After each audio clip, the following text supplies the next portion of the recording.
घने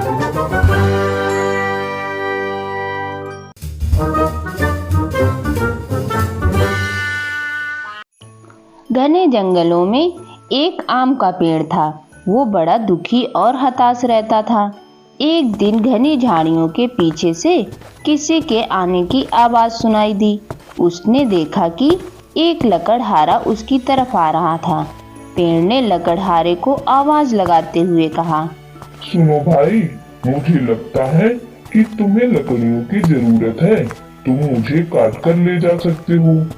अरे, पहली बार कोई पेड़ खुद मुझसे बोल रहा है कि मुझे काट लो। कितनी अजीब बात है। मैं तो तुम्हें काटने के इरादे से बिल्कुल नहीं आया था। कृपया मुझे पूरी तरह से काटकर नष्ट कर दो। आप चाहें तो मेरे फलों और लकड़ियों को बेचकर बहुत सारा धन कमा सकते हैं। आप मुझे काट देंगे तो मैं आपका सदा ऋणी रहूंगा। तुम इतने बड़े और घने हो, तुम्हारे ऊपर इतने मीठे मीठे आम लटकते हैं। तुम देख सकते हो, बोल सकते हो, सुन सकते हो। इतने सारे गुण होने के बावजूद तुम अपने आप को मिटाना चाहते हो। भला क्यों? मेरी ये सब खासियत किसी के काम नहीं।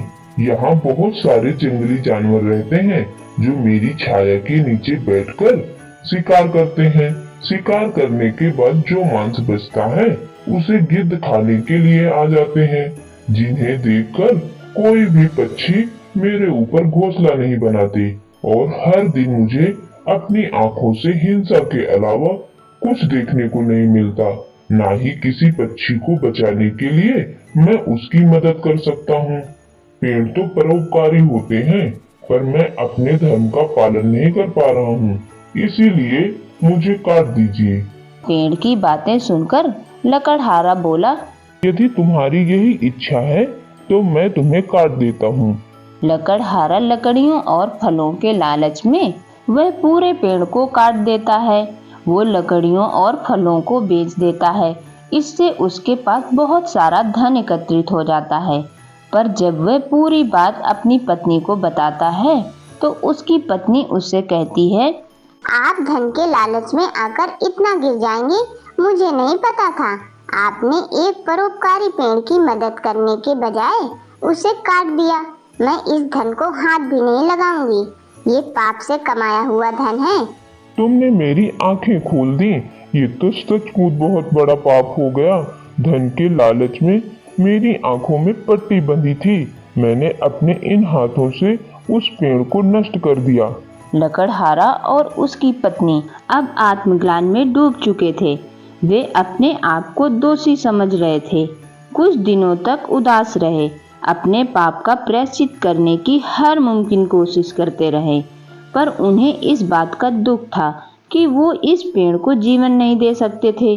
तभी लकड़हारे को याद आया कि पेड़ के कुछ आम उसने अपने पास ही रखे थे और वो पूरी तरह से सूखकर गुठली हो चुके थे। ये सोचकर लकड़हारे को एक आस जागी, जिससे वह पेड़ को फिर से जीवन दे सकता था। वो दौड़ते हुए उन गुठलियों को पहाड़ों की तरफ ले गया, जिसके बाद उसने गुठलियों को पहाड़ों की उपजाऊ मिट्टी में गाड़ दिया और वह प्रतिदिन वहां आकर पानी देने लगा। कुछ ही दिनों में वहां एक पौधा उगाया। उसे देखकर लकड़हारा और उसकी पत्नी बहुत खुश हो गए और कुछ ही महीनों में अब वह पौधा पेड़ बन गया। अब पहले की तरह ही पेड़ की आंखें मुंह निकल आया।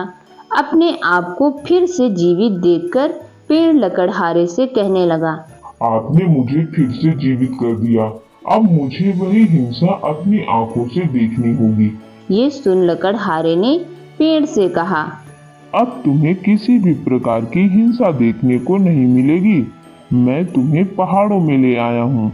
अब यहाँ पर दूर दूर तक कोई जंगली जानवर नहीं है और यहाँ पर बहुत सारे पक्षी भी हैं जो हर वक्त तुम्हें मित्र बनाकर तुम्हारे साथ रहेंगे और बदले में तुम यहाँ से खड़े होकर हर इलाके के मौसम की जानकारी देना। पेड़ ने लकड़हारे को धन्यवाद दिया। लकड़हारा और उसकी पत्नी भी उसके पाप से मुक्त हो चुके थे।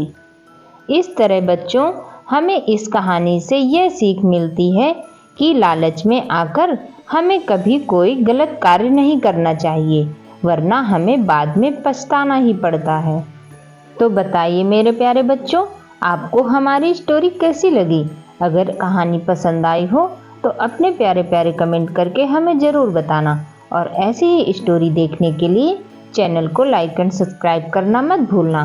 स्टोरी पसंद आए तो अपने दोस्तों के साथ शेयर ज़रूर करना।